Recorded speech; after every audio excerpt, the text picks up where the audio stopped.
ആർക്കും ദൈവമാവാം അല്ലേ? ഞാനും നിങ്ങളും എല്ലാവരും ദൈവമാണ്. നമ്മൾ ചിലർ തിരിച്ചറിയുന്നു, ചിലർ തിരിച്ചറിയുന്നില്ല. ഇതിലാണത് ബേസിക്. അപ്പോൾ ക്രിസ്ത്യൻ ദൈവമാവാം. രജനീകാന്തിന് അമ്പലം പണിയുന്നതും നമ്മുടെ സംസ്കാരം വെച്ച് തെറ്റൊന്നുമല്ല. രജനീകാന്ത് അതുകൊണ്ടാണ് നമ്മൾ ഇഷ്ടദേവതാ സങ്കല്പം വരുന്നത്. അതുകൊണ്ടാണല്ലോ ഈ പുരാണകാരന്മാർ അവർ ഹാർമണിയാണ് ഉദ്ദേശിച്ചിരുന്നത്. അതായത് ഒരു പാമ്പും മയിലും, സുബ്രഹ്മണ്യൻ്റെ മയില്, ശിവൻ്റെ കഴുത്തിലെ പാമ്പ്. തമിഴിലെ പ്രശസ്തമായ പാട്ട് തന്നെയില്ലേ, പാമ്പ് ചോദിക്കുന്നുണ്ട് ഗരുഡനോട് സുഖമാണോ എന്ന് ശിവൻ്റെ കഴുത്തിൽ കിടന്നിട്ട്. അപ്പോൾ ഗരുഡൻ പറയുന്നത് ഇങ്ങോട്ട് ഇറങ്ങി വാപ്പോൾ ഞാൻ പറഞ്ഞുതരാം അത് സുഖമാണോ ഇല്ലയോ എന്നുള്ളത്. അപ്പോൾ കാള ദുർഗയുടെ സിംഹം, ഗണപതിയുടെ എലി, ഒരു ഹാർമണി. ഈ ലോകം നിലനിൽക്കുന്ന ഈ ഹാർമണി കൂടിയാണെന്ന് പറയാൻ വേണ്ടിയിട്ടാണ് അവരത് എഴുതിയിരിക്കുന്നത്. പക്ഷേ ദൈവമാവാൻ ആർക്കും പറ്റും എന്നുള്ളതാണ് ഫണ്ടമെൻ്റൽ ആയിട്ടുള്ളൊരു കോൺസെപ്റ്റ്. ആകാശത്തിരിക്കണ അമ്മാവനല്ല ദൈവം എന്ന് നമുക്കുള്ളിലിരിക്കണ സത്യമാണ് ദൈവം എന്നുള്ളതാണ് നമ്മുടെ സങ്കല്പം.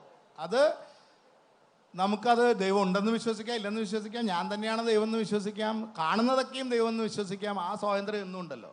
അപ്പോൾ ഈ ക്രിസ്ത്യൻ ഒരു ഗോത്രത്തലവനായിരുന്നു, ആയിരിക്കാം. ഗോത്രത്തലവൻ എന്താ ദൈവമായിക്കൂടെ? കൃഷ്ണൻ ഗോത്രത്തലവനാണ്. രാമായണം എന്ന് ഞാൻ തിരിച്ചൊന്ന് പറയട്ടെ. ഞാൻ അസുര എഴുതി, രാവണൻ്റെ ഭാഗത്തു നിന്ന് എഴുതി അസുര. ഞാൻ ഇനി തിരിച്ചെടുത്ത് ഞാൻ 2 സൈഡിൽ നിന്ന് എഴുതാറുണ്ട്. ഞാൻ മഹാബലി, ഹനുമാൻ, സിയാക്കെ രാം, ഇപ്പോൾ സോണി ലൈവിൽ വന്ന ശ്രീമദ് രാമായണം മലയാളത്തിലേക്ക് വന്നതാണ്. ഇതൊക്കെ ഞാൻ സ്ക്രിപ്റ്റ് ചെയ്ത സാധനങ്ങളാണ്. ഞാൻ ആ വശത്ത് നിന്ന് ഈ വശത്ത് നിന്ന് എഴുതാറുണ്ട്. ഞാൻ തിരിച്ചു പറയാം രാമായണത്തിൻ്റെ കഥ, ഒരു കൗതുകത്തിന് വേണ്ടി. റോമില താപ്പറിൻ്റെ തിയറി പോലെ തന്നെ ഞാൻ തിരിച്ചു പറയാം. ഒരു മഹാബ്രാഹ്മണനായിട്ടുള്ള കഥ തിരിച്ചു പറയാം കേട്ടോ.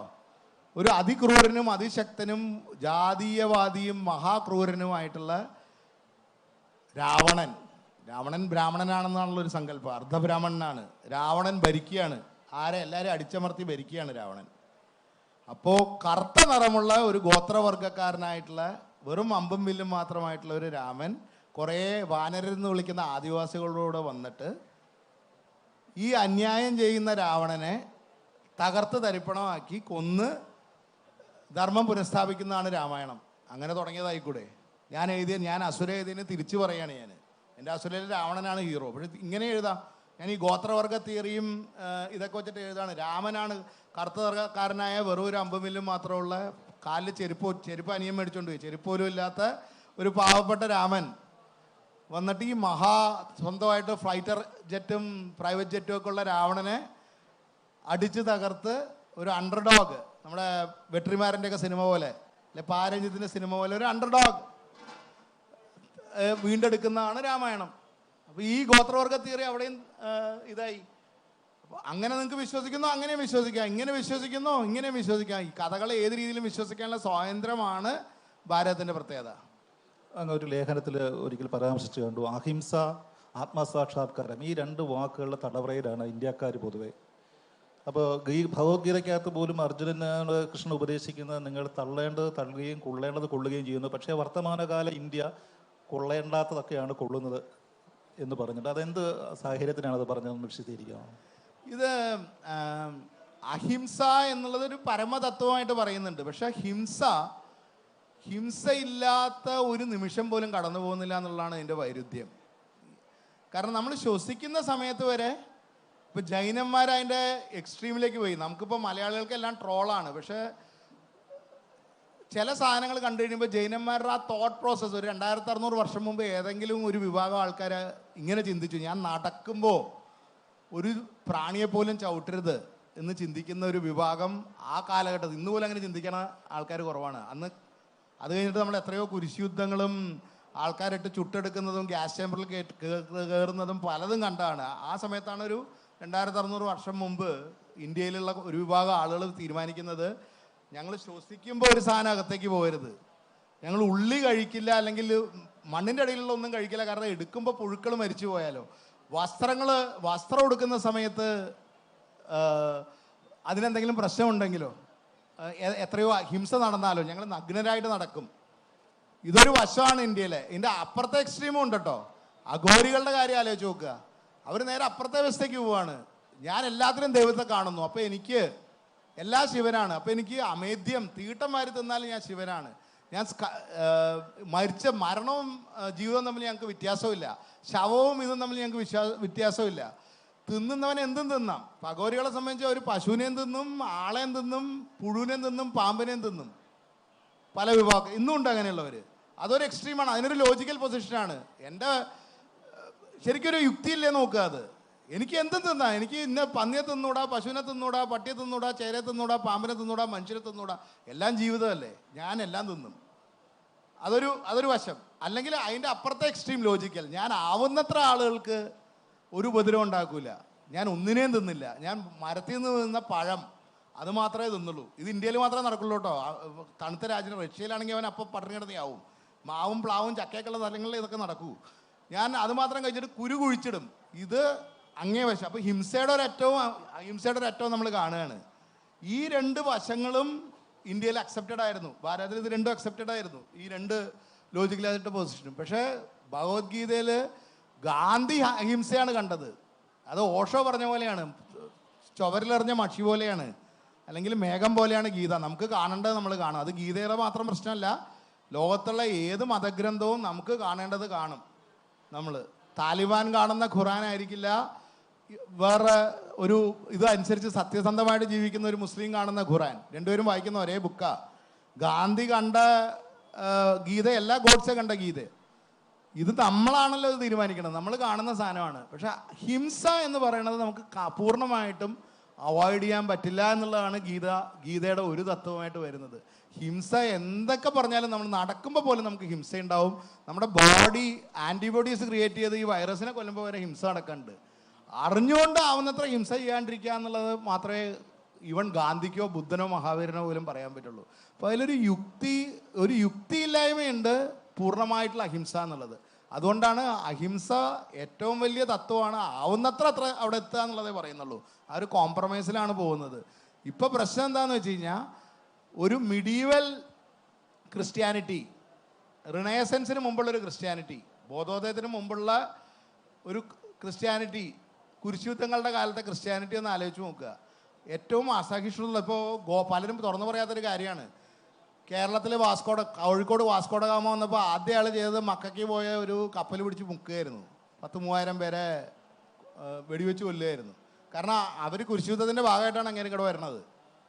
800 പേരെ ഇവിടെ 800 പേരെ ബീരങ്കി വെച്ച് വെടിവെച്ച് കൊന്നിട്ടുണ്ട് നമ്മുടെ SM സ്ട്രീറ്റിൽ, അന്നത്തെ മിഠായി തെരുവിൽ പുള്ളി വന്നിറങ്ങിയ സമയത്ത്. കാരണം വളരെ ഒരു അസഹിഷ്ണുതയോടെ കൂടിയുള്ള ഒരു മതമായിട്ടായിരുന്നു റിനയസൻസിന് മുമ്പുണ്ടായിരുന്ന ക്രിസ്ത്യാനിറ്റി, അല്ലെങ്കിൽ ആ കാലഘട്ടത്തിലെ കുരിശുയുദ്ധത്തിൽ അപ്പുറത്തെ വശത്ത് നിന്നിരുന്ന ഇസ്ലാം ആയാലും ജുദായിസം ആയാലും ആ ഒരു കാലഘട്ടത്തിൽ വളരെ അസഹിഷ്ണുക്കളായിട്ടായിരുന്നു അങ്ങോട്ടും ഇങ്ങോട്ടും തച്ച് തല്ലിയിരുന്നത്. ഇതിൻ്റെ ഒരു ചെറിയ വേർഷൻ ഇന്ത്യയിലുണ്ടായിരുന്നു, ശൈവ വൈഷ്ണവ മതങ്ങൾ തമ്മിൽ. പക്ഷേ ഈ രീതിയിലുള്ള ഒരു വയലൻസ് ലോകത്തൊരു ഭാഗത്തും നടന്നിട്ടില്ല കുരിശുദ്ധങ്ങളിൽ നടന്ന പോലെ. പിന്നെ അതിനേക്കാൾ നന്നായിട്ട് കുറഞ്ഞ കാലഘട്ടം കൊണ്ട് കൂടുതൽ ആളുകളെ കൊല്ലാനുള്ള റെക്കോർഡ് വെട്ടിപ്പിടിച്ചെടുത്തത് സ്റ്റാലിനും മാവോയൊക്കെയാണ്. അപ്പോൾ അങ്ങനെ നാസ്തികരുടെ ചീത്തപ്പേര് മാറ്റിയെടുത്തു. ആസ്തികർ മാത്രമല്ല, നാസ്തികരും ആൾക്കാരെ കൊല്ലാൻ, വംശഹത്യ ചെയ്യാൻ പറ്റുന്നുള്ളത് കാണിച്ചു കൊടുത്തു. അപ്പോൾ അത് വേറൊരു വശം. നമ്മൾ ഇന്ന് മാർച്ച് ചെയ്തുകൊണ്ടിരിക്കുന്നത് ആ മധ്യകാലഘട്ടത്തിലുള്ള സെമിറ്റിക് റിലീജിയൻസിലേക്ക് ഉള്ളതാണ്. പക്ഷെ അതിനൊരു കുഴപ്പം കൂടിയുണ്ട്. ഇന്ത്യയുടെ ഏറ്റവും വലിയ പ്രശ്നം എന്താണ്? ജാതി വ്യവസ്ഥയാണ് ഇന്ത്യയുടെ പ്രശ്നം. ഒരു സാധനവും പൂർണ്ണമായിട്ടും നല്ലതും ചീത്തയില്ലല്ലോ. ഇന്ത്യക്ക് സഹിഷ്ണുത ഉണ്ടായിരുന്ന കാലത്ത് ഇന്ത്യക്ക് മാനുഷിക മൂല്യങ്ങൾക്കെതിരായിട്ട് ഉദാത്തമായ മാനുഷിക മൂല്യങ്ങൾ പുസ്തകത്തിൽ എഴുതുകയും പ്രാക്ടിക്കലായിട്ട് വളരെ നികൃഷ്ടമായ ജാതി വ്യവസ്ഥ നടപ്പാക്കുകയും ചെയ്ത രാജ്യമാണ് അറ്റ്ലീസ്റ്റ് കഴിഞ്ഞ 1000 വർഷമായിട്ട് ഇന്ത്യ. ഇപ്പം നമ്മളിവിടെ എത്താൻ പോകുന്നത് എവിടേക്കാണെന്നറിയുമോ? ആ ജാതി വ്യവസ്ഥ അങ്ങനെ തന്നെ നിലനിൽക്കും. നമ്മൾ മധ്യകാലഘട്ടത്തിലുണ്ടായിരുന്ന ഈ സെമിറ്റിക് മതങ്ങളുടെ ഇടയിലുണ്ടായിരുന്ന അസഹിഷ്ണുതയുള്ള ജാതി വ്യവസ്ഥയും കൂടിയുള്ള ഒരു സമൂഹമായിട്ട് മാറിക്കൊണ്ടിരിക്കുകയാണോ എന്നുള്ളതാണ് ഏറ്റവും വലിയ ഭയം. അതായത് എവിടെന്നെങ്കിലുള്ള നല്ല വശങ്ങൾ എടുക്കാതെ അതിൻ്റെ ചീത്ത വശങ്ങൾ എടുക്കുകയും നമ്മുടെ ചീത്ത വശങ്ങൾ നമ്മൾ കാത്തു സൂക്ഷിക്കുകയും ചെയ്യുന്നതോടുകൂടി ഒരു ഏറ്റവും മോശപ്പെട്ടൊരു സിറ്റുവേഷനിലേക്ക് നമ്മൾ പോവാതിരിക്കട്ടെ എന്ന് മാത്രമേ എനിക്ക് ആഗ്രഹിക്കാനുള്ളൂ. നമുക്ക് വൈൻഡപ്പ് ചെയ്യാൻ സമയമാകുന്നു. അവസാനമായ ഒരു ചോദ്യം കൂടി. ഒരു പക്ഷേ ആനന്ദ് നീലകണ്ഠനെ നേരിൽ കേൾക്കുന്നവർക്ക് അത്ഭുതമായിരിക്കും. ഇന്ത്യൻ ഇംഗ്ലീഷിൽ ഇത്രയധികം ബെസ്റ്റ് സെല്ലർ എഴുതി വിൽക്കുന്ന ഒരാൾ ഇത്ര ഫ്ലുവൻ്റായിട്ട് മലയാളം സംസാരിക്കുന്നത്. കേരളത്തിൽ നിന്ന് പോയി ബോംബെ ചെന്ന് താമസിച്ച് ഇംഗ്ലീഷ് പഠിച്ചെടുത്താണ് അദ്ദേഹം മികച്ച പുസ്തകങ്ങൾ എഴുതിക്കൊണ്ടിരിക്കുന്നത്. അത് മാത്രമല്ല ഹിന്ദി സീരിയൽ ടെലിഫിലിമുകൾ ധാരാളം അദ്ദേഹം എഴുതുന്നു. അതും ഹിന്ദിയും പുള്ളി പഠിച്ചെടുത്ത ഭാഷയാണ്. ഭാവിയിലുള്ള യുവതലമുറയ്ക്ക് പ്രചോദനമാകുന്ന രീതിയിൽ എങ്ങനെയാണ് ഈ ഭാഷയുടെ അതിർവരമ്പുകളെ ഭേദിച്ച് ഇതിലേക്ക് വരുന്നത്? അത് സാഹിത്യവേദിയിൽ എന്ന് പറഞ്ഞാൽ അടി കിട്ടുന്ന ഒരു കാര്യമാണ്. എൻ്റെ അത് പല സാഹിത്യകാരന്മാരും എന്നെ അടിക്കാൻ വന്നിട്ടുള്ളൊരു കാര്യമാണ്. എന്നെ സംബന്ധിച്ചിടത്തോളം കഥ ഭാഷാതീതമാണ്. രാമായണം സംസ്കൃതത്തിൽ വായിച്ച എത്ര പേരുണ്ട് ഇവിടെ? രാമായണ കഥ അറിയണ എത്ര പേരുണ്ട് ഇവിടെ? ഒന്ന് കൈവക്കാവോ രാമായണ കഥ അറിയുന്നത്? മഹാഭാരതം സംസ്കൃതത്തിൽ വായിച്ച എത്ര പേരുണ്ട്? അപ്പോൾ എന്നെ സംബന്ധിച്ച് ഒരു കഥ എന്ന് പറയുന്നത് ഭാഷയ്ക്ക് അതീതമാണ്. ഭാഷ ഒരു തോരണം മാത്രമാണ്. തോരണം ഉണ്ടെങ്കിൽ കൊള്ളാം, തോരണം മാത്രമാവരുത് കഥ എന്നുള്ളതാണ്. കഥയ്ക്ക് ഭാഷയില്ല. ഞാൻ പറയണത് കഥയാണ്, അത് ഏത് ഭാഷയിലേക്ക്. അതുകൊണ്ട് തന്നെ എൻ്റെ പുസ്തകങ്ങൾ വളരെ എളുപ്പത്തിൽ ട്രാൻസ്ലേറ്റ് ചെയ്യാൻ പറ്റും. അതെൻ്റെ മഹിമ കൊണ്ടല്ല, ഞാൻ ആവുന്നത്ര ഞാനൊരു തരൂരിഫിക്കേഷൻ ചെയ്യാറുണ്ട്. അതായത് എൻ്റെ ഇംഗ്ലീഷ് ബുക്ക് ഞാൻ എഴുതി അറിയാണ്ട്, നമ്മൾ ഇത്രയും കാലമായിട്ട് വായിക്കുകയാണല്ലോ, നമ്മൾ അറിയാണ്ട് ചിലപ്പോൾ കടിച്ചാൽ പൊട്ടാത്ത ഇംഗ്ലീഷൊക്കെ അതിൽ കയറി വന്നേക്കും. അപ്പോൾ ഞാൻ അതൊക്കെ മുഴുവൻ കട്ട് ചെയ്ത് ഏറ്റവും സിമ്പിളായിട്ടുള്ള വാക്കായിട്ട് എൻ്റെ ലാസ്റ്റ് എഡിറ്റിംഗ് അതാണ്. ഒരു തരൂരിഫിക്കേഷനാണ്. ഏറ്റവും സിമ്പിളായിട്ടുള്ള ഇംഗ്ലീഷിൽ, മലയാളത്തിൽ ഏതാണെങ്കിൽ ഏറ്റവും സിമ്പിളായിട്ടുള്ള മലയാളത്തിൽ, ഹിന്ദിയിൽ ഏതാണെങ്കിൽ ഏറ്റവും സിമ്പിളായിട്ടുള്ള ഹിന്ദിയിൽ. കാരണം അതേ എനിക്ക് അറിയുള്ളൂ, കോംപ്ലിക്കേറ്റഡ് അറിയില്ല. അതിലെഴുതി പോകുന്ന സമയത്ത് എന്താ ഗുണം എന്ന് വെച്ച് കഴിഞ്ഞാൽ, ഇപ്പോൾ അജയ ജാപ്പനീസ്, ഇന്തോനേഷ്യൻ, ബർമീസ്, തായ്, എല്ലാ അസുര, വാനര ഒക്കെ എല്ലാ ലാംഗ്വേജിലേക്കും പോയി. കാരണം എന്താണ്? ഭാഷാതീതമായിട്ട് പോകുന്നതാണത്. ഏത് ലാംഗ്വേജിലേക്കും കഥയുടെ സ്ട്രെങ്ത്തിൽ പോകും. അതേസമയം ഞാൻ വളരെ മനോഹരമായിട്ടുള്ള ഒരു ലാംഗ്വേജ്, ഒന്നാമത് എനിക്കത് ഏതറിയില്ല, വളരെ മനോഹരമായിട്ടുള്ളൊരു ലാംഗ്വേജ് ഞാൻ എഴുതിയെന്ന് വെച്ച് കഴിഞ്ഞാൽ അതിൽ കഥയില്ലെങ്കിൽ, ഒരു കഥയില്ല എന്ന് പറയില്ലേ, കഥയില്ലെങ്കിൽ അത് ട്രാൻസ്ലേറ്റ് ചെയ്യാൻ പറ്റാണ്ടാവും. അതുകൊണ്ട് മോശം എന്നല്ല പറയുന്നത്, പക്ഷെ ട്രാൻസ്ലേറ്റ് ചെയ്യാൻ പറ്റാണ്ടാവും. രാമായണത്തിൽ നിന്ന് മഹാഭാരതത്തിൽ നിന്ന് നമ്മൾ വേറൊന്നും പഠിച്ചില്ലെങ്കിലും കഥയുടെ സ്ട്രെങ്ത് പഠിക്കേണ്ട കാര്യമുണ്ട്. കാരണം ഏത് ഭാഷയിലേക്ക് മാറ്റിയാലും ഈ കഥയായിട്ട് നിലനിൽക്കും രാമായണം. അതൊരു ചിലർക്കതൊരു റിലീജിയസ് പുസ്തകമാവാം, അങ്ങനെ നോക്കുന്നവർക്ക് വളരെ നല്ലത്. ഇതൊരു സാഹിത്യം എന്നുള്ള രീതിയിൽ കാണുന്നവർക്ക് പോലും രാമായണമോ മഹാഭാരതത്തിൻ്റെയോ കഥകൾ ഭാഷയ്ക്ക് അതീതമാവും. അതുകൊണ്ട് ഭാഷ എനിക്കൊരു വിഷയമായിട്ട് തോന്നിയിട്ടില്ല. ഫിക്ഷനിൽ നിന്ന് മാറി ഇപ്പോൾ അങ്ങ് അടുത്തതായിട്ട് ഇറക്കാൻ പോകുന്നത് ഒരു രാമായണ പഠനമാണെന്ന് ഞാൻ മനസ്സിലാക്കുന്നു. വിവിധ ഭാഷകളിലെ രാമായണ പഠനം, അത്ര ഒരു പഠനത്തിലേക്ക് പോയപ്പോൾ പുതുതായിട്ട് കണ്ടെത്തിയ എന്തെങ്കിലും നിരീക്ഷണങ്ങൾ പ്രത്യേകതയുള്ളത് പറയാനൊക്കെ? അത് രാമായണം ഞാൻ കുറേ കാലങ്ങളായിട്ട് ചെയ്തുകൊണ്ടിരിക്കുന്ന ഒരു സാധനമാണ്. ഇത് ഓൾറെഡി ഓഡിബിളിൽ ഓഡിയോ ബുക്കായിട്ട് വന്നു. മെനി രാമായണാസ് മെനി ലെസൺസ് എന്ന് പറഞ്ഞൊരു 16 മണിക്കൂറുള്ളൊരു ലെക്ചർ സീരീസാണ്. ഇത്ര നേരം ഇരുന്നപ്പോൾ തന്നെ ബോറടിച്ച് കാണുമ്പോൾ ഞാൻ 16 മണിക്കൂർ സംസാരിച്ചാലുള്ള വ്യവസ്ഥ എന്താണെന്ന് നിങ്ങൾക്ക് ഊഹിക്കാം. അത് പക്ഷേ ഞാനല്ല സംസാരിച്ചിരിക്കുന്നത്, നല്ല ശബ്ദമൊക്കെ ഉള്ള ഒരാളാണ് അത് ശബ്ദം കൊടുത്തിരിക്കുന്നത്. ഞാൻ എഴുതിയിട്ടുണ്ടെന്നേ ഉള്ളൂ. ഇംഗ്ലീഷിലും ഹിന്ദിയിലുമുള്ള ഒരു ബുക്കാണത്. കഴിഞ്ഞ 2-3 കൊല്ലം കോവിഡിൻ്റെ സമയത്ത് ലോകത്തെ ഏറ്റവും കൂടുതൽ ആളുകൾ കേട്ട ബുക്കുകളിലൊന്നാണ് അവരുടെ പ്ലാറ്റ്ഫോമിൽ. 3 ബുക്കുകളിലൊന്നായിരുന്നു അത്. അതിൻ്റെ തന്നെ മഹാഭാരതം വരുന്നുണ്ട്.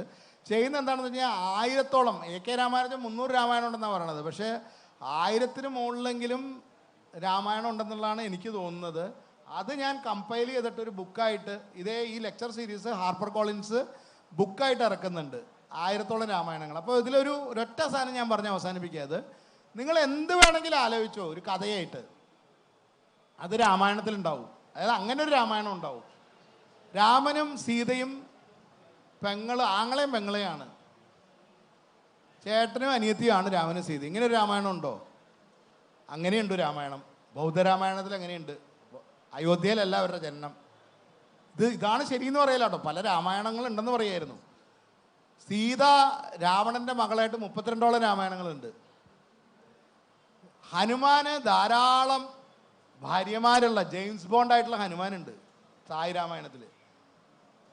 ഹനുമാൻ തായിലാൻഡിൽ തന്നെ ധാരാളം രാമായണങ്ങളുണ്ട് കേട്ടോ. അപ്പോൾ ഹനുമാൻ തായ്ലാൻഡിൽ പോകുന്നു, തായ്ലാൻഡിൻ്റെ കുഴപ്പമാണെന്ന് അറിയില്ല, തായ്ലാൻഡിൽ പോകുന്നു.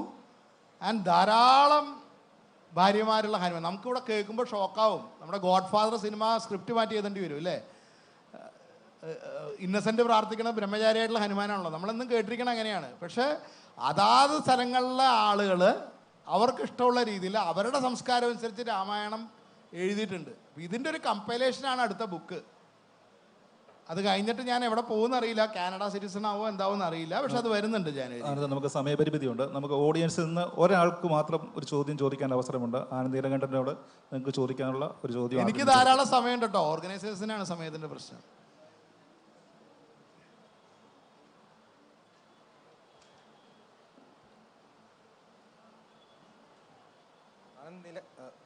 കണ്ടതിൽ സന്തോഷം. ആർട്ടിക്കിൾ വായിക്കാറുണ്ട്. പക്ഷെ ഇതിൽ മഹാഭാരതത്തിൽ യുദ്ധത്തിൻ്റെ സമയത്ത് അപ്പം അർജുനൻ കൗരവരോട് യുദ്ധം ചെയ്യാൻ മടിച്ചു നിന്നപ്പോൾ അപ്പം അവർ ധർമ്മത്തിനെതിരാണ് അർജുനൻ പറഞ്ഞു ശ്രീകൃഷ്ണനോട്. ശ്രീകൃഷ്ണൻ പറഞ്ഞു, നിങ്ങൾ ധർമ്മം നമുക്ക് കണ്ടാൽ മനസ്സിലാവില്ല, നീക്കടയിൽ കാണാൻ പറ്റില്ല, പക്ഷെ ധർമ്മശാസ്ത്രം പഠിക്കണം എന്ന്. ധർമ്മശാസ്ത്രം അറിഞ്ഞാലേ ധർമ്മത്തിനെ വേർതിരിക്കാൻ പറ്റുള്ളൂ എന്നാണ്. അപ്പോൾ യുദ്ധത്തിൽ മടിച്ചപ്പോൾ അർജുനൻ യുദ്ധം ചെയ്യാൻ മടിച്ചു നിന്നപ്പോൾ ശ്രീകൃഷ്ണൻ അങ്ങനെ പറഞ്ഞു. അപ്പോൾ അത് ധർമ്മശാസ്ത്രം എന്ന് പറഞ്ഞൊരു ശാസ്ത്രം ഹിന്ദു മിത്തോളജിയിലുണ്ടോ, അങ്ങനെ അറിയാൻ വേണ്ടിയില്ല. പല ധർമ്മശാസ്ത്രങ്ങളുണ്ട്. അതൊക്കെ അതാത് ഋഷിമാരെന്ന് പറയുമ്പോൾ എന്താണ്, അവരെന്ത് കാണുന്നോ എന്ത് ദർശിക്കുന്നോ അവർ പറയുന്നതാണത്. പല പല ധർമ്മശാസ്ത്രങ്ങൾ പരസ്പര വിരുദ്ധമായിട്ടുള്ളത്. അങ്ങനെ ആവണമല്ലോ, എല്ലാം ഒന്നാണെങ്കിൽ ഒറ്റ ബുക്ക് ഉണ്ടാവുള്ളൂ. ധർമ്മശാസ്ത്രങ്ങളും നീതിശാസ്ത്രങ്ങളും ഉണ്ട്. അതുപോലെ തന്നെ ഗീതയും ധാരാളം ഗീതകളുണ്ട്. ഭഗവത്ഗീത എന്ന് പറയുന്ന ഗീത മാത്രമല്ല, എത്രയോ ഗീതകൾ. രാമായണത്തിൽ തന്നെ രാമഗീതയുണ്ട്, അഷ്ടാവക്ര ഗീതയുണ്ട്, മഹാഭാരതത്തിൽ ധാരാളം ഗീതയുണ്ട്, ദേവീ ഗീതയുണ്ട്, എണ്ണിയാലൊടുങ്ങാത്ത ഗീതകളുണ്ട്. ഈ ഭഗവത്ഗീതയ്ക്ക് ഇത്ര ഇമ്പോർട്ടൻസ് വരുന്നത് ആക്ച്വലി ബ്രാഹ്മണേതര സമൂഹങ്ങളിൽ ഭഗവത്ഗീതയ്ക്ക് ഇത്ര ഇമ്പോർട്ടൻസ് വരുന്നത് സ്വാതന്ത്ര്യ സമര കാലഘട്ടത്തിൽ മാത്രമാണ്. അതിനു മുമ്പ് ഇപ്പോൾ എഴുത്തച്ഛൻ മലയാളത്തിൽ കിളിപ്പാട്ട് മഹാഭാരതം ട്രാൻസ്ലേറ്റ് ചെയ്യുമ്പോൾ ഗീതയില്ല. അതേപോലെ ഒഡിയയിൽ മഹാഭാരത ട്രാൻസ്ലേഷനിൽ ഗീതയില്ല. അപ്പോൾ ഈ രാമായണവും മഹാഭാരതവും അതാത് ലാംഗ്വേജസിൽ എഴുതിയ ബ്രാഹ്മണേതരായിട്ടുള്ള സന്യാസി വര്യന്മാർ, ബ്രാഹ്മണരല്ലാത്ത സന്യാസി വര്യന്മാർ എഴുതിയ മഹാഭാരത പരിഭാഷകളിൽ ഗീത ഇല്ലാണ്ടിരുന്നിട്ടുണ്ട്. അതിൻ്റെ കാരണം എന്താണെന്ന് നമ്മൾ ആലോചിച്ച് നോക്കാം, പിന്നീട് ആലോചിച്ച് നോക്കാം സ്വസ്ഥമായിട്ട്. പക്ഷെ ഗീത ഇല്ലാണ്ടിരുന്നിട്ടുണ്ട്. ഗീത എന്ന് പറയുന്നത് എത്രയോ പുസ്തകങ്ങളിൽ ഒരു വലിയ ലൈബ്രറിയിലെ ചെറിയൊരു പുസ്തകമാണ് ഗീത. അത് ഖുറാനോ ബൈബിളിനോ ഈക്വലൻ്റ് ആയിട്ടുള്ള ഒരു ഹിന്ദു ധർമ്മശാസ്ത്രമല്ല. അത് ഒരു ലൈബ്രറി തന്നെയുണ്ട്. കാരണം എന്താ, മനുഷ്യർ ഇവിടുത്തെ ചിന്തയെന്ന് മനുഷ്യർ പലവിധം. ധർമ്മം സ്വധർമ്മമാണ്, അവനവൻ്റെ ധർമ്മം. അവനവന് വേണ്ട ധർമ്മശാസ്ത്രം ഉണ്ടെങ്കിൽ അത് നോക്കുക, പറ്റിയില്ലെങ്കിൽ സ്വയം ഒന്ന് രചിക്കുക. മനസാക്ഷിയാണ് ദൈവം എന്നുള്ള രീതിയിലാണ് ഇതെന്നും മുന്നോട്ട് പോയിട്ടുള്ളത്. കേൾക്കണില്ല? പരിപാടി നമ്മുടെ സെഷൻ്റെ സമയം കഴിഞ്ഞു. ഇവിടെ വന്ന് ഞങ്ങളോട് പിന്നീട് സംസാരിക്കാം. അവർ നമ്മളെ സംസാരിക്കാൻ വിടണില്ല. സംസാരിച്ചതിന് നീലകണ്ഠന് പ്രത്യേക നന്ദി. മനോരമയുടെ പേരിലും ഹോർത്തൂസ് ടീമിൻ്റെ പേരിലും പ്രത്യേക നന്ദി. Thank you Rajeev. Thank you very much. നന്ദി ശ്രീ ആനന്ദ് നീലകണ്ഠൻ, രാജീവ് ശിവശങ്കർ. മനോരമ കുടുംബത്തിന്റെ ഒരു സ്നേഹ ഉപഹാരം നൽകുകയാണ് ഈ അവസരത്തിൽ. ഉപഹാരം നൽകുന്നതിനായി മലയാള മനോരമ സീനിയർ അസോസിയേറ്റ് ശ്രീ ശരത് മേനോനെ ക്ഷണിക്കുന്നു. ഉപഹാരം ഏറ്റുവാങ്ങുന്നതിനായി ശ്രീ ആനന്ദ് നീലകണ്ഠൻ, ശ്രീ രാജീവ് ശിവശങ്കർ എന്നിവരെയും സ്നേഹപൂർവ്വം ക്ഷണിക്കുന്നു.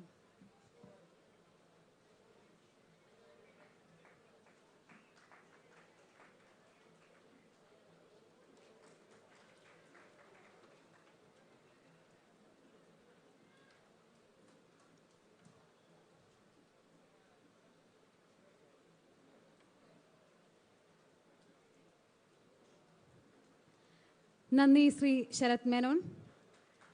ശ്രീ ആനന്ദ് നീലകണ്ഠൻ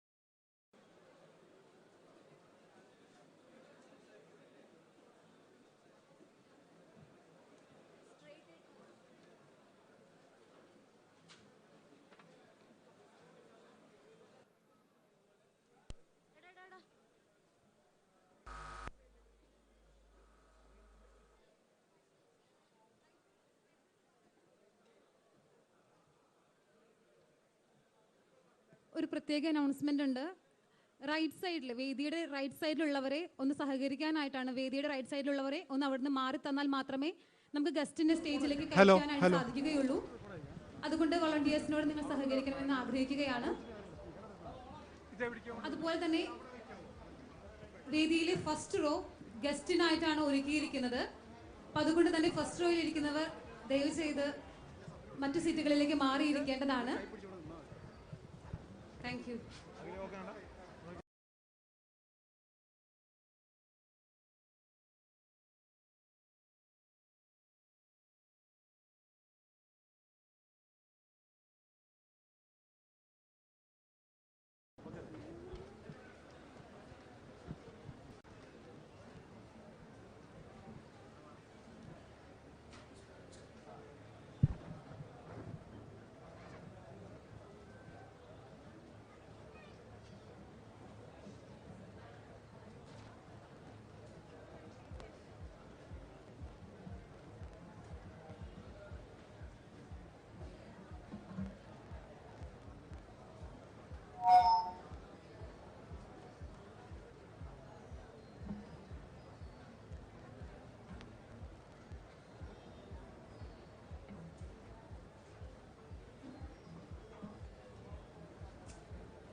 റിക്വസ്റ്റ് ചെയ്യുകയാണ്, വേദിയുടെ വലത്ത് ഭാഗത്തുള്ളത് റൈറ്റ് സൈഡിലുള്ളവർ ദയവ് ചെയ്ത് മാറിക്കൊടുക്കുക വോളണ്ടിയേഴ്സ് പറയുമ്പോൾ. കാരണം നമ്മുടെ സമയപരിമിതിയുണ്ട്, അതുകൊണ്ട് തന്നെ നമുക്ക് വേഗം അറേഞ്ച്മെന്റ് ചെയ്താൽ മാത്രമാണ് പ്രോഗ്രാം അടുത്തത് വേഗം സ്റ്റാർട്ട് ചെയ്യാൻ സാധിക്കുകയുള്ളൂ. So please.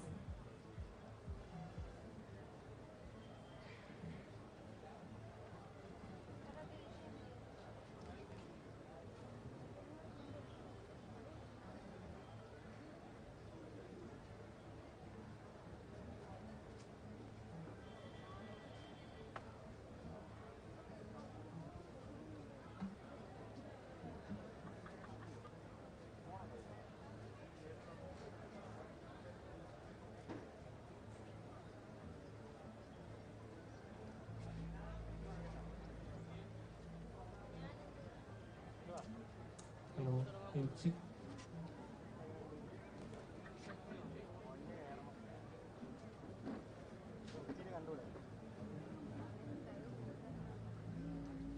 ഹലോ ഹലോ ചി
Good afternoon, ladies and gentlemen. Welcome to this session on the literary and linguistic ethos in Dravidian politics.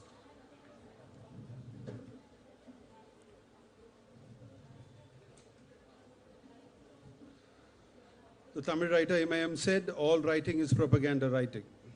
We convey through our writing our thoughts, and we hope that others would listen to us and believe us. In that sense, it is propaganda writing. C.N. Annadurai, the founder of the Dravida Munnetra Kazhagam, famously said that it was his relationship with society that forced him to write. It is in this background that we look at today's theme, the literary and linguistic ethos in Dravidian politics, and we couldn't have had a better guest to discuss this. It's my pleasure to invite on stage Mr. Jayant Mohammed Matthew, Executive Editor and Director of the Malayalam Manorama Company Limited, and our guest for this session, the MLA from Cheppok, the Secretary of the Youth Wing of the Dravida Munnetra Kazhagam, Minister for Sports, Youth Welfare, Planning and Development, most of all, the Deputy Chief Minister of Tamil Nadu, Thiru Udhay Stalin.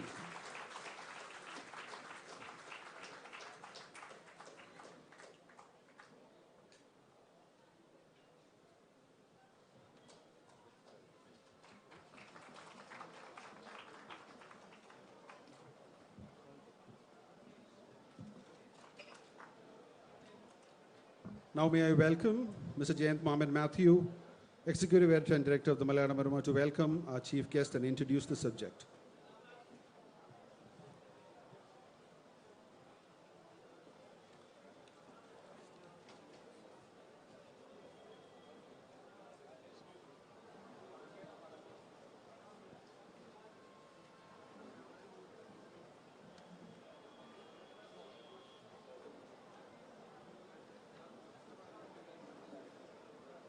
Respected Deputy Chief Minister of Tamil Nadu, Thiru Udhay Stalin, Thomas Carlyle, the Scottish essayist and historian and a philosopher, said, "The world could be led only by heroic men."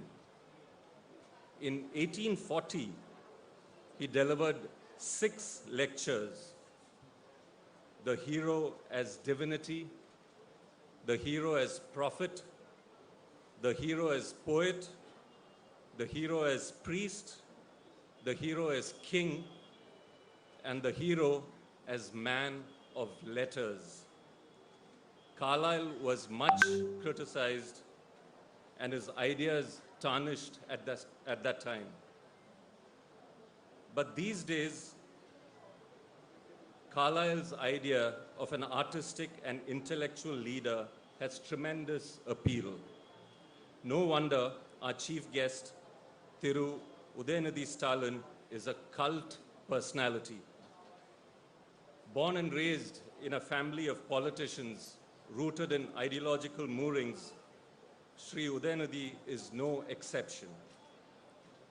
A man deeply entrenched in his ideological inclination towards social justice, Tamil assertion, and federalism, he promotes linguistic identity as a unifier of religious diversities. A strategist, he's an unparalleled organizer and matchless manager of the masses. He's the youth icon of the DMK and Tamil Nadu. Under him, DMK's youth wing is vibrant and energetic.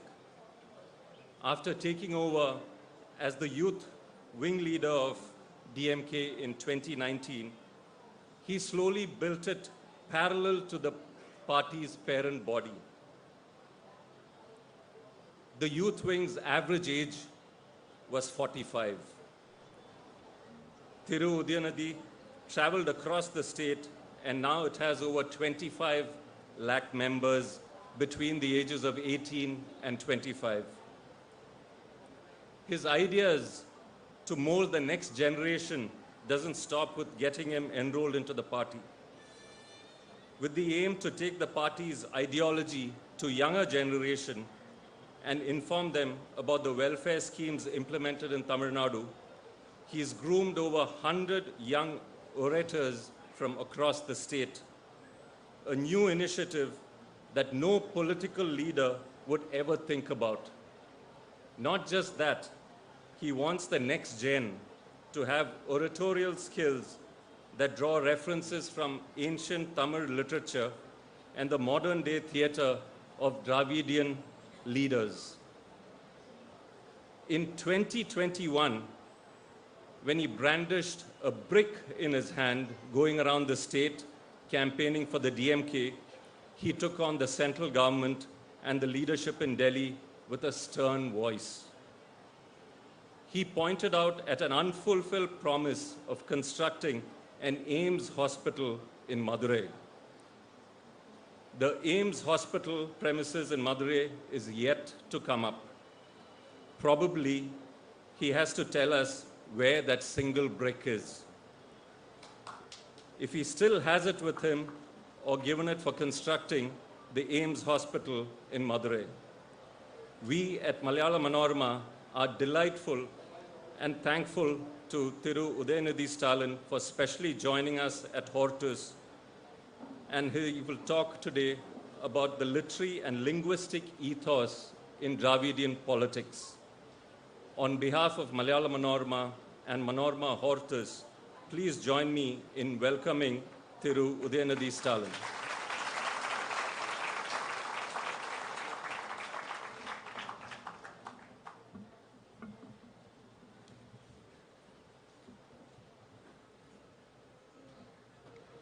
Thiru Jayant Maman Matthew, Executive Editor, Malayalam Manorama. Thiru Jacob Matthew, Executive Director and Publisher, Malayalam Manorama.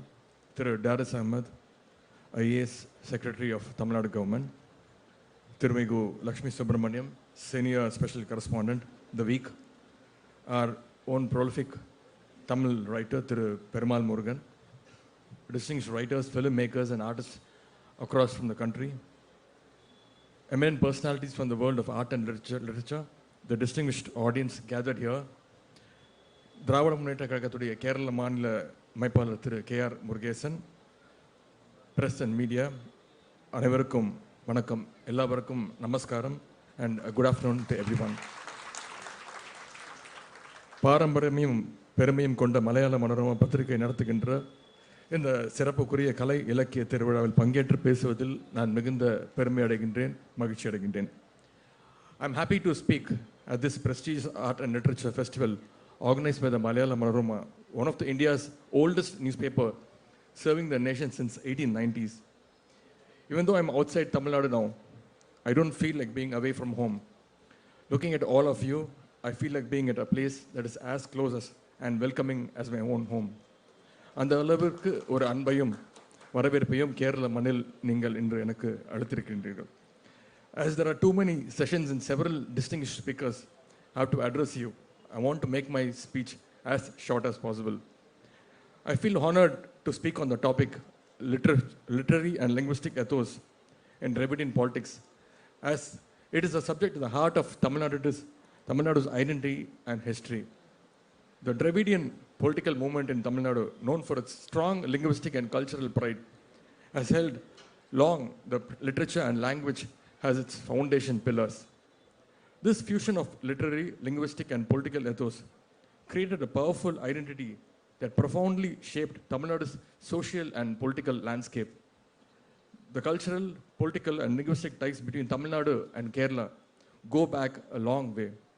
When it comes to literature, language and politics, both states have a lot in common. தந்தை பெரியார் அவர்கள் இதே கேரளாவில் 1924 நடைபெற்ற வைக்கம் போராட்டத்தை முன்னின்று நடத்தி வெற்றி பெற்றார்கள். அதேபோல் கேரளாவில் பிறந்த திரு T.M. நாயர் அவர்கள் தான் தமிழ்நாட்டில் நீதி கட்சியின் தொடக்க புள்ளியாக இருந்த தென்னிந்திய நல உரிமை சங்கத்தை ஆரம்பித்தாங்க. அது தமிழ்நாட்டில் புதிய அரசியல் எழுச்சியை ஏற்படுத்தியது. Tamil Nadu and Kerala governments conducted multiple events to commemorate and honor the centenary year of the Vaikom protest. Tamil Nadu and Kerala are two of the most progressive states in India. Both have successfully kept fascist and communal forces at bay. Why do the people of Tamil Nadu and Kerala stand so strongly against fascism? It's because of the progressive politics firmly established here.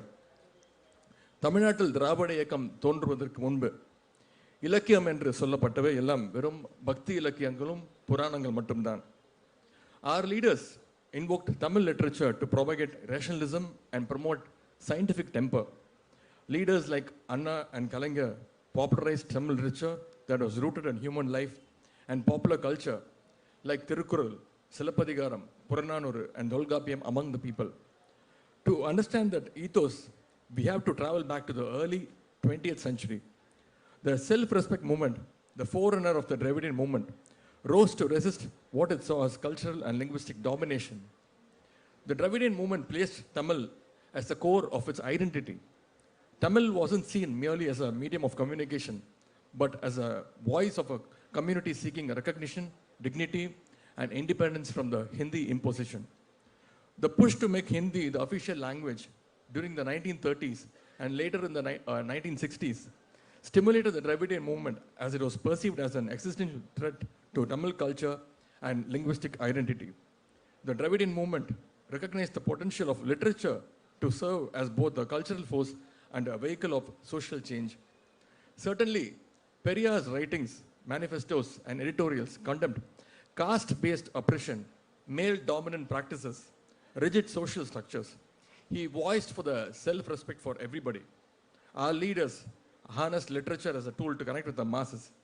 Perading Anna and Dr. Kalaignar's speeches, infused with literary references, poetry, and wit, made the political philosophy of the Dravidian movement easily understandable to all the masses. Our leaders' work echoed the Dravidian movement's core values of equality, rationalism, and anti-religious beliefs. The impact of this literary and linguistic ethos on social endures today and reflects in Tamil Nadu's language policies, cultural festivals, and educational curricula that preserve the unique Tamil identity. Even today, the pride in Tamil language and literature fuels policies and discussions about the state autonomy and cultural excellence. Earlier, Tamil Nadu's stand of linguistic insubordination had been seen as a divisive by the nationalists of that era. They thought our opposition to the Hindi imposition would eventually lead to the nation's disunity. However, after many decades, history has proved otherwise, that so-called nationals who still want to impose Hindi on all the Hindi, non-Hindi speaking states are indeed divisive and a threat to the national unity. So I'm standing in front of you with a sense of pride that struggles carried out by the Dravidian movement in Tamil Nadu have in fact saved most of the Indian state languages from falling prey to the Hindi imposition. இன்றைக்கு இந்தியாவில் மாநில மொழிகள் உயிரோடு இருக்கிறது என்று சொன்னால் அதற்கு மிகப்பெரிய காரணம் நாங்கள் சார்ந்திருக்கக்கூடிய திராவிட இயக்கம் என்று சொல்லிக் கொள்வதில் நாங்கள் மிகுந்த பெருமை கொள்கின்றோம். The Dravidian movement also attempted to rationalize the Tamil language itself. Our leader, Periyar, questioned the gender-biased words in Tamil languages such as vidavai, which means a widow, and also the word bachari, which means prostitute. And Periyar asked what equivalent words were there to refer to a man who loses his wife and the one who visits a prostitute. Surprisingly, Periyar raised these issues when feminism has not even caught the imagination of the European societies.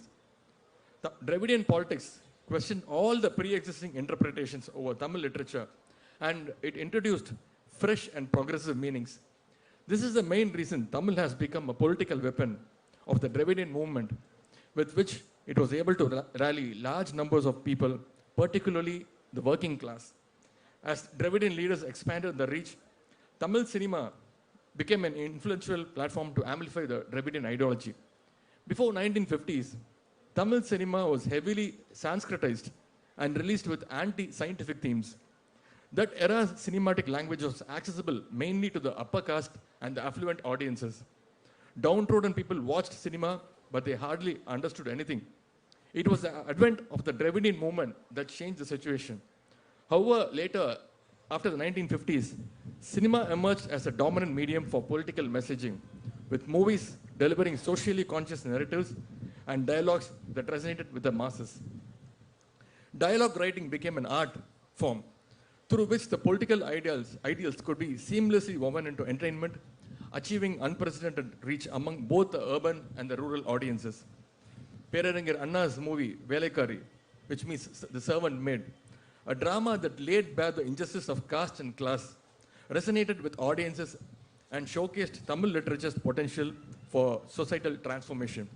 Dr. Kalangar's famous movie, The Parasakti, reshaped the screen language of Tamil cinema world. Dr. Kalangar infused his screenplays with messages that challenged caste hierarchies, advocated for rationalism, and questioned traditional authority. His use of culturally resonant dialogues made the Dravidian ideology relatable and impactful, paving the way for political aspirations through the emotional power of cinema. Before entering politics, as you all know, I had a small stint in the Tamil film industry. The Tamil film industry is doing business as billions now. Similarly, we have a very thriving film industry in Kerala. In fact, I like most of the Malayalam films being made in the recent times. Likewise, Telugu and Kannada film industries are also performing very well. But think for a moment, does any other language in any North Indian state have spawned a vibrant film industry like in South India? The answer is a very big no.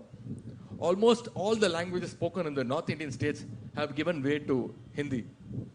As a result, they have only Hindi films, that is Bollywood. Mumbai is extensively producing only Hindi films now, not Marathi films, not Bhojpuri, not Bihari, Haryanvi, and Gujarati films industries. They receive far less attention compared to Bollywood and Hindi films. Sadly, many other states in North India do not even have their own film industry. If we fail to protect our language, then Hindi will take over our culture and erode our identities. அதனால்தான் திராவிட இயக்கம் ஹிந்தி திணிப்பை எதிர்த்ததே தவிர தனிப்பட்ட முறையில் ஹிந்தி என்கின்ற அந்த மொழி மீது எங்களுக்கு எந்த வெறுப்பும் கிடையாது. Let me present you with a situation in colonial Tamil Nadu a century ago. In the cultural domain, those who spoke Sanskrit were held in high regard in the society. Sanskrit denied equality, honor, and progress to the Tamil masses, especially to the lower caste, women, and the working class people. முன்னொரு காலத்தில் தமிழ்நாட்டில் கலாச்சார விஷயங்களில் சமஸ்கிருதம் பேசுபவர்கள் தான் அதிக மரியாதை தரப்பட்டது. If someone wanted to become a doctor back then, they had to pass entrance exam in Sanskrit. Is there any connection between a medical exam and the language Sanskrit? A huge no. Just like NEET today prevents students from the rural, backward, and marginalized backgrounds, Sanskrit was once used as a barrier to keep many from studying medicine. It was the Justice Party that eventually removed this mandatory Sanskrit requirement for the medical admissions. In the 1920s, a Sanskrit professor at a Madras University received a monthly salary of rupees 200, while a professor in a Tamil department earned a salary of rupees 70 per month. I think you people might very well know which community would have benefited out of Sanskrit. A significant aspect of the Dravidian movement was its emphasis on the linguistic purity, or it's called a Tani Tamil Iyakam, a pure Tamil movement, which aimed to eliminate Sanskrit influences from Tamil. By consciously developing vocabulary that avoided Sanskrit roots, Dravidian leaders and intellectuals promoted a form of Tamil that reinforced Tamil Nadu's cultural autonomy. Thandai Periyar launched a vehement propaganda against the Sanskrit supremacy, which was forced upon the Tamil people in their ritual and cultural activities. However, at the same time, Thiru C. Rajagopalachari's government decided to introduce compulsory Hindi in the schools in the 1937. Periyar predicted that they were imposing Hindi first with the aim to bring in Sanskrit subsequently. Hence, Periyar announced agitation against the move to introduce Hindi in the schools. This protest started in 1937 and continued till 1940s. This protest succeeded in preventing Hindi imposition. This is famously called the first Tamil language struggle. தமிழ்நாட்டில் ஹிந்தி திணிப்புக்கு எதிராக 100க்கும் அதிகமானவர்கள் தங்களுடைய இன்னுயிரை நீத்தார்கள். அவருடைய தியாகத்தை போற்றும் வகையில் ஒவ்வொரு ஆண்டும் ஜனவரி 26ஆம் தேதி திராவிட முன்னேற்ற கழகத்தின் சார்பாக மொழிப்போர் தியாகிகள் தினம் பொதுக்கூட்டங்கள் ஒவ்வொரு ஆண்டும் நடத்தப்பட்டு வருகின்றன. மொழிப்போர் தியாகிகள் நினைவாக மணிமண்டங்கள் கழக அரசு கட்டியுள்ளது.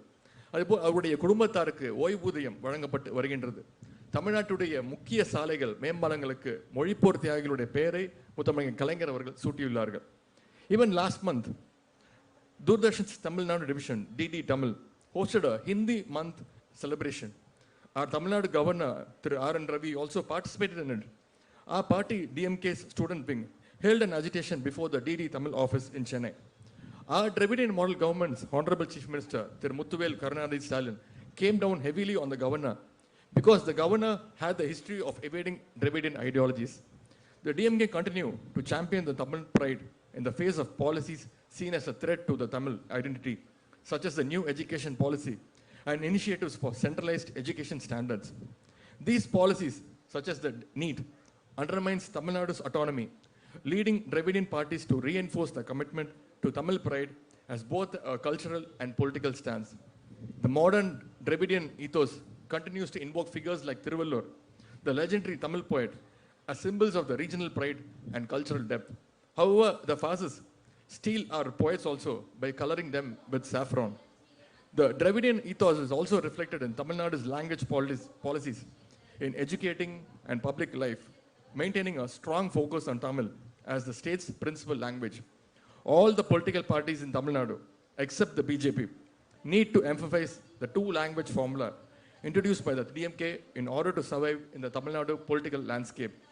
You may remember the Tamil Nadu Governor R. N. Ravi refusing to read the word Tamil Nadu in the state assembly, and instead he used the word Tamilagam. However, our Honorable Chief Minister, he boldly passed a resolution inside the assembly, rejecting what was read by the governor and accepting what was originally written in the speech prepared by the Tamil Nadu government. This sentiment, this emotional bond with our language, literary works, will continue forever. The states of Kerala and Tamil Nadu have a deep love towards our culture. We both of us face a threat from the BJP, which is trying to impose its vision of one nation, one election, one culture, one language, one food, one dress code, and one religion on us and all other Indian states.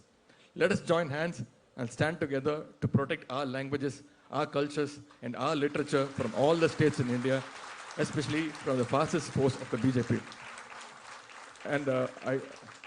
And I want to tell you that I still have the brick safely with me.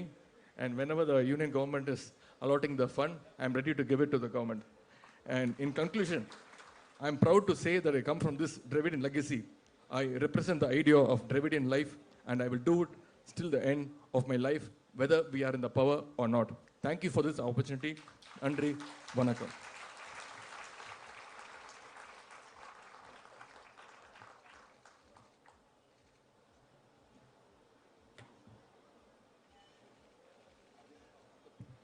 Thank you so much, Thiru Udaynidhi Stalin, for highlighting that the Dravidian movement democratized writing in Tamil Nadu, that writing was turned to be a language of the people, the themes of the people, the longings of the people, the angst of the people and of the marginalized. Thank you so much. We also remember your grandfather Kalaignar for his reformist writings and for founding Murasoli, which is now the mouthpiece of the DMK.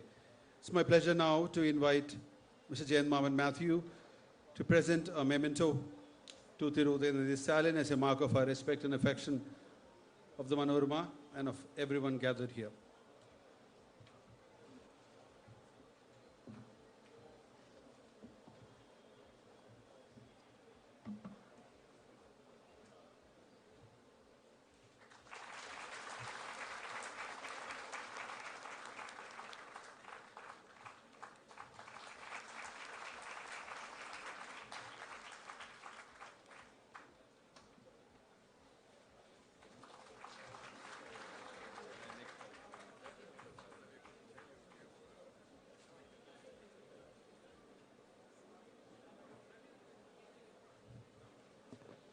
Thank you. Could you kindly clear the line for the chief guest to leave, please, on the right side? Thank you so much.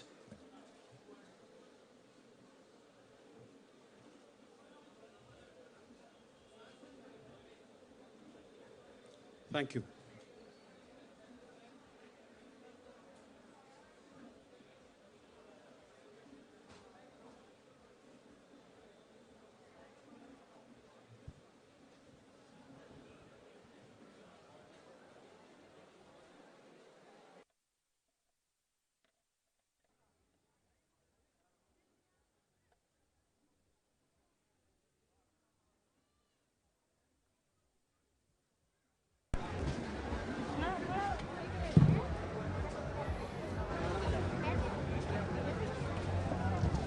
അങ്ങോട്ട് വയ്ക്കും. അത് ആലോചിച്ചാൽ മതി. പരിപാടി കഴിഞ്ഞില്ലേ? ആ അപ്പുറത്തായിരിക്കുന്നല്ലേ? എടുക്കോ?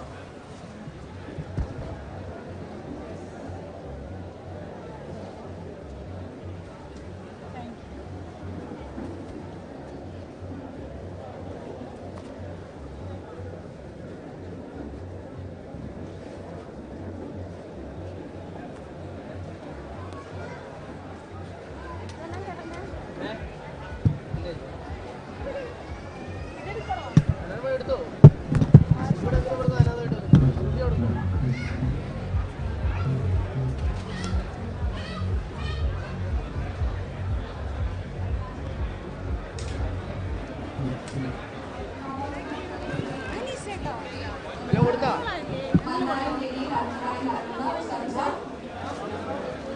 ചർച്ചയിൽ പങ്കെടുക്കുന്നത് ജെ ദേവിക, ഖദീജ മൂക്കസ് എന്നിവരാണ്.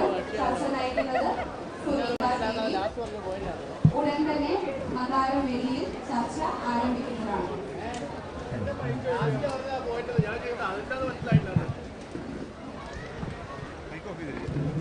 മനോരമക്കാരോട് ചോദിക്കാം, അവരാണ് കൊടുക്കേണ്ടത്. നിങ്ങളുടെ